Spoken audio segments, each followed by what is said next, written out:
Tout d'abord, je vais passer la parole à Olivier Artigol.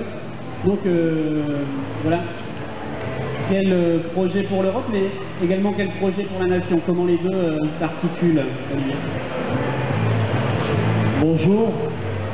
Vous entendez bien, oui? Très bien. Bon, bonjour à toutes et tous. Bonjour à Paris, que je vois là-bas. Rapidement, je ne pouvais pas rester jusqu'à la fin du débat, malheureusement. D'abord, je suis enchanté de pouvoir partager, je le souhaite, confronter, c'est indispensable, avec un représentant du Parti Socialiste, parce que tu le sais, il y a toujours une énergie propre à la fête de l'humain. Et nous invitons très largement toutes celles et ceux qui réfléchissent à la situation à l'échelle de la nation, de notre pays, sur les enjeux européens, à venir discuter et débattre. On a des divergences profondes, lourdes. Dès le début de ce quinquennat, avec la signature par François Hollande du traité budgétaire européen, qui malheureusement n'a été en rien amendé, contrairement aux engagements de campagne. Et puis, la tournure prise par les événements, tant à l'échelle nationale qu'à l'échelle européenne, tourne le dos au changement. Nous allons avoir une élection européenne. Ce doit être pour nous pas uniquement l'indispensable critique, résistance aux logiques en œuvre, en cours, qui font plus que mettre l'ensemble des peuples européens dans une situation insupportable du fait des politiques d'austérité, mais qui sont aussi des éléments puissants qui amènent même à casser l'idée européenne, l'indispensable projet européen. Ces politiques austéritaires font un mal fou à l'indispensable interdépendance entre les pays européens, à la nécessité de réfléchir à des politiques communes. Alors, où en sommes-nous?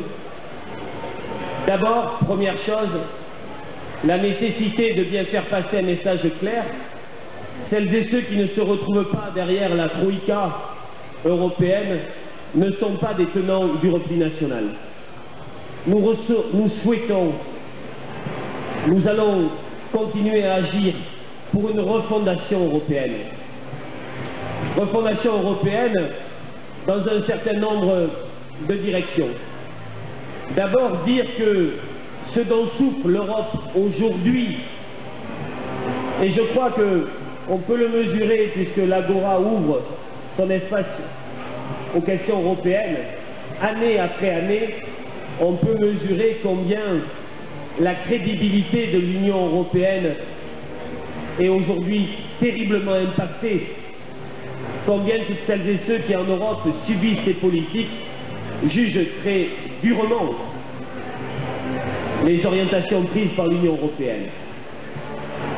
Il y en a assez de la concurrence généralisée, l'économie de marché ouverte, où la concurrence est libre, c'est le leitmotiv des traités depuis 1992, une interdiction de toute entrave à la libre circulation des biens, des services et des capitaux, l'obsession de la compétitivité. Pierre Laurent, hier, dans son intervention, a annoncé une grande campagne que va mener le Parti communiste français avec les autres forces du front de gauche pour révéler ce qu'est le coût réel du capital dans notre pays à l'échelle européenne, puisque, vous le savez bien, on ne fait que nous parler du coût du travail. Nous allons mener une grande campagne d'éducation populaire pour dire ce qu'est le coût du capital. Autre axe de bataille pour remettre cette indispensable interdépendance qui est une réalité des temps vers un projet fédérateur progressiste et solidaire à l'échelle européenne, en finir avec la financiarisation de l'économie. Je sais qu'il peut arriver de travailler ces sujets-là et de s'exprimer dans une bonne direction, mais allons au bout. Si nous souhaitons cela, il faut donc en terminer avec le pacte de compétitivité et amender plus qu'à la marge le traité budgétaire européen qui permet justement ces mécaniques infernales. Autre chose, il faut très certainement s'attaquer à la verticalité des pouvoirs de l'actuelle construction européenne. Les traités, la Banque centrale européenne, la Commission, les États dits puissants.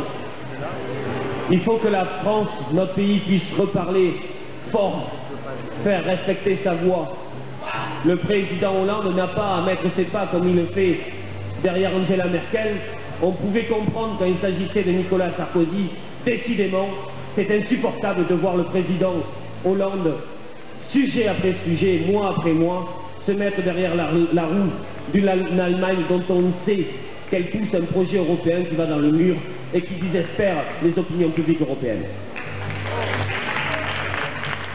Alors j'en termine. Il faut bien mesurer la profondeur de la crise de légitimité de l'actuelle construction européenne. Mais il faut bien aussi, et on peut s'appuyer là-dessus, mesurer les solidarités possibles avec les forces politiques progressistes. Les syndicats, on suit de près les prises de position de la Confédération européenne des syndicats. Il y a décidément des choses qui sont en train de se passer. Et il y a oui la possibilité d'une refondation européenne pour plus de justice, du co-développement, du progrès social et démocratique.